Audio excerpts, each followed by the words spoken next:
Hello and welcome to this fifth recording in the series that I'm doing on Windows 10 in the enterprise. And so in the very first demonstration, I showed how to create a custom boot image using Windows ADK. So in that particular demonstration, we showed a machine that has Windows ADK installed, how you can use copy P to create the bootable media, customize it by adding certain functionalities into the boot image, and also if you want to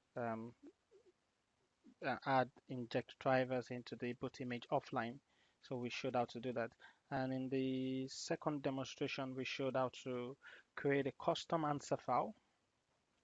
Um, and then in the third demonstration, we showed how to use the answer file that we've created, how to use it to deploy a reference image in an unattended version. Then we went further in the fourth demonstration and showed how we can take the custom boot image that we used earlier, how we can put that into how we can put that into a bare metal machine, and then use a Windows installer to deploy an operating system. So that's what we've done so far. So in this particular demonstration, I'm excited about this because this is a new, sort of like a new feature or a new technology, so to speak. So we'll be talking about, I will be demoing provisioning packages. So um, this is something that's sort of new to Windows 10. It's kind of like a new way to customize images. And I'm particularly excited about this because there's lots of um, advantages and benefits that can come from it. For those that are not aware, um, certain enterprises or many enterprises are moving more towards like a BYOD situation where users can bring any device that they want. So think of this as basically bringing operating system deployment or bringing customization, image customization to the BYOD world. Because it will be difficult for you to send unattended or unattended XML files to users and using that to customize their images. Or if a user gets their machine off the shelf, how are you going to or goes to Best Buy, goes to Curry's PC World, gets a PC off the shelf, brings into the enterprise. Now they want to make it an enterprise device. How are you going to customize that image? Typically, what we'll do is we'll wipe the computer completely and put our own image on it. But what if the user is remote? So this using provisioning packages presents another opportunity for us where we can customize a running image without having to wipe the computer completely. So in the best scenario, the user can bring the machine into the enterprise that they've bought from anywhere, bring it into the enterprise. Um, the join needs to the domain either through Azure AD or through your on-prem Active Directory. So after joining into the domain, they get discovered again depending on what you're using by SCCM or by Microsoft Intune.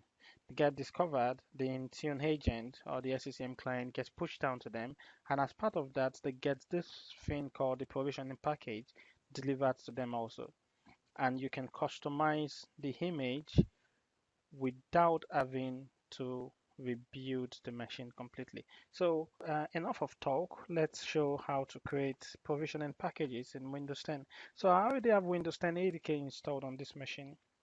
If I go on the All Apps and yeah, you can click on that and go on the W and look for Windows Kits.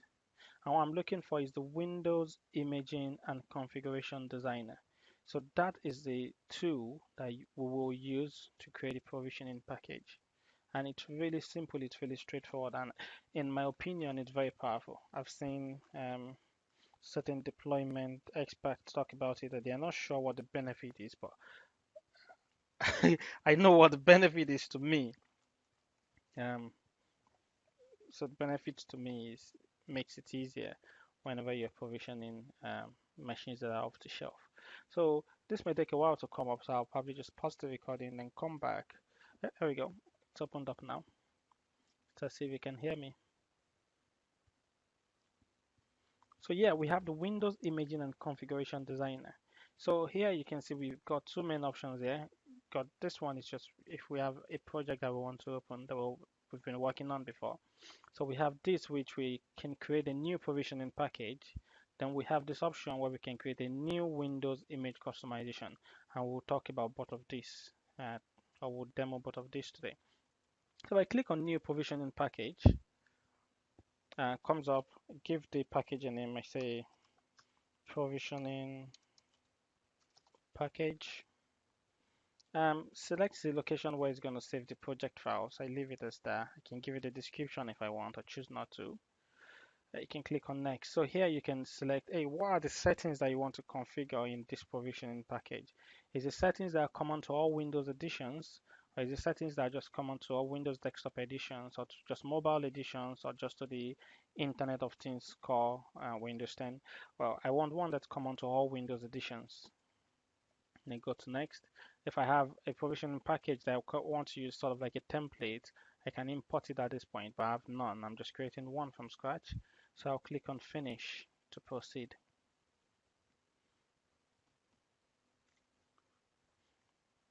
And then once it finishes loading, yep, and it finished loading, we can see on the left hand side of the screen that there are two sections. So one for deployment assets and the other for runtime settings. The way to understand that is deployment asset of things that will be applied offline, why these runtime settings are things that will be applied to a running Windows operating system. So think about this is something that will be applied sort of like in a boot image scenario, offline DISM scenario, whereas this will be applied to a running Windows machines. So anything you put on here, the user can actually just double click on it and after applied. Um, So let's demo that. So the very first thing that will change with this is let's go to um, on the connectivity profiles, on the Wi-Fi sense, on the first boot, Wi-Fi sense, and look at all the settings that we can modify using this. So if I had internet connection in this operating system, I will be able to see the description of this particular setting down here. So it's going to connect to the internet and show me sort of like a mini help file. But this machine is not connected to the internet. So I'll change that from not configured. So Wi-Fi sense, for those that don't know, is a new feature in Windows 10 that basically allows you to share Wi-Fi with your contacts.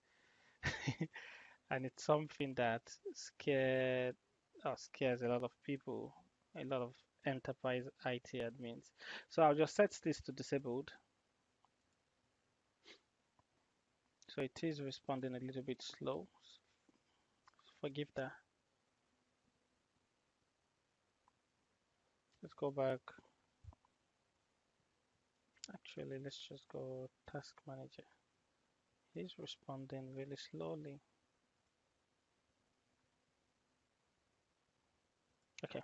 So yeah, I set that to disabled. And once I set that, you can see on the right hand side here, it shows me the things that I've customized and it shows them to me here. So the next one I want to change Windows Defender.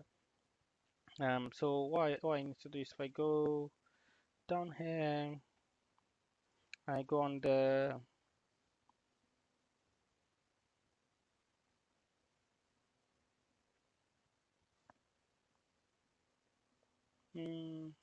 policies. Yep, policies and Defender. And if I scroll down, so basically I can set the policies for the Windows Defender application that comes in built in Windows. So what I'll be setting is I'll be setting excluded paths. And I'll say I want to exclude the E drive from scanning by Windows Defender. So let's do that again. E drive. So I'm excluding that path from that. And actually, if I want, I can probably I could just go and say, hey, I'm disabling Windows Defender completely. And there's lots of options that we can use with this. And if we scroll down, go on the Wi-Fi, you can say on the Wi-Fi here, um, let's see, allow auto connect to Wi-Fi sense hotspots. I can say no. I don't want Windows 10 Enterprise um, users in my enterprise to be able to auto connect to Wi-Fi's that are shared by their Facebook contacts.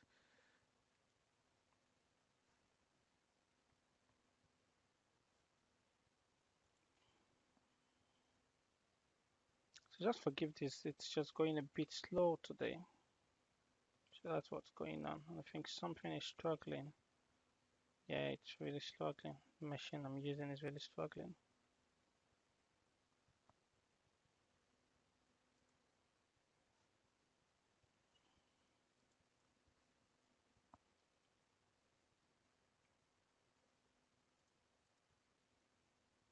Okay, so after setting that to no, and then you can just scroll down and look through all these different settings and see.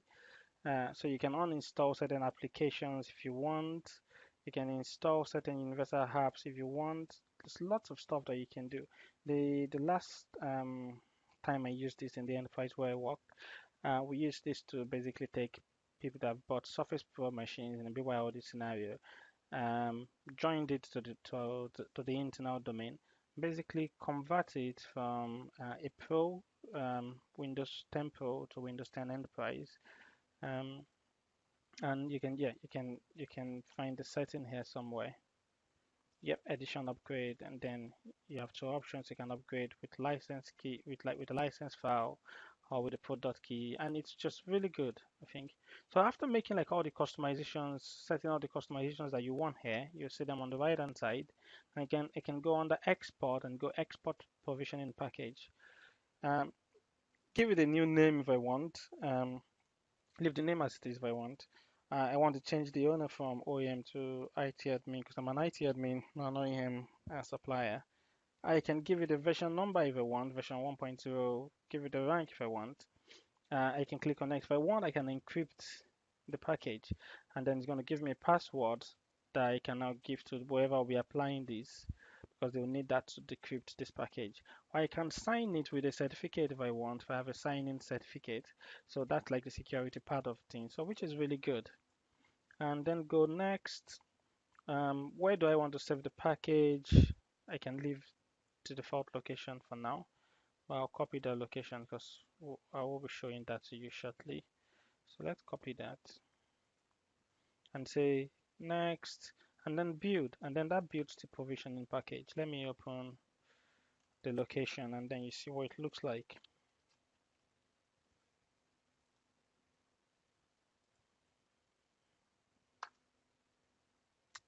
And there we go, that's a provisioning package, prov package.ppkg. And here's the good thing about this is that I can either put this on a network share somewhere, or I can even mail this to the user, and all the user has to do is take this file, double click on it, and look at that. It's going to say, hey, you're about to customize the image on this machine. Are you sure? Do you trust? If I click yes, I did, it will go ahead and make all the customizations. And that's really cool, I think. So with this method, you can take a machine that comes off the shelf without having to wipe the machine. You can customize it. You can have lots of options to customize this machine without wiping it completely. So that's one way that you can apply this provisioning package. Send it to the user, double click on it. You can also apply it in an image if that's the way you want also. Um, but then another way is if I click on finish here, is if I go back to the start page here, I can go on the new Windows image customization. And what this one will allow me to do is it will allow me to actually inject that provisioning package into a Windows 10 image. And that's really nice because this is another option again for customizing your Windows 10 image. So I can click uh, custom Win 10 image. Um, what's the folder?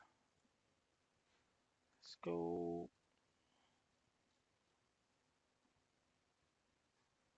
So I'll leave the folder that way and then go next. So select the imaging source format. So I say, well, the imaging source format is based on a WIM file. So I've got a WIM file on my machine somewhere. So I can click next. I browse to where the WIM file is located and select it.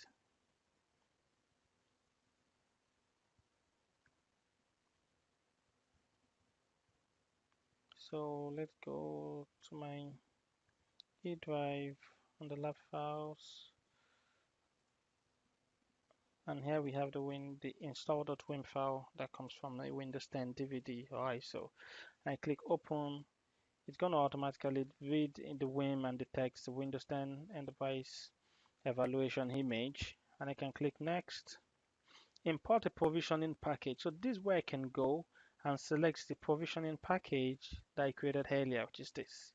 And what it's basically going to do is it's going to inject this. Once I click finish, it's going to inject all the customizations that are in that provisioning package.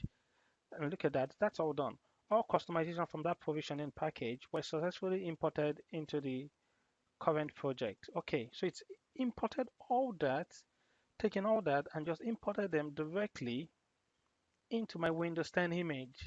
And all I have to do is go create a clean install media, production media, whatever form of media I'm creating. In this case, I'll just create a clean install media. I'll select I want the WIM format. Next. And do I want to save it to a bootable USB drive? I have one. Because I don't have one here, I'll just say save it to a folder. Select where to save it. I'll just go again, go to my E drive and go make a new folder under this one and call it custom Win10 image and say, hey, I want you to put it in that folder and go next and then build, and it's going to build this custom image for me. All I have to do is now take this and convert it to an ISO file, and once I apply this to any machine going forward, all the customizations that I have made in that provisioning package will be included with this. And that's really nice, I think. I think that's really, really nice. So let me know what you think about provisioning package or provisioning packages. Is something that you think you will use for deployment in your enterprise going forward? Or is it something that you think it's basically pointless or useless, or Microsoft just recreating a tool that they already have options for before? So just let me know what your thoughts are. So I'll carry on in the next um, demonstrations on using roaming profiles and redirected folders in the enterprise.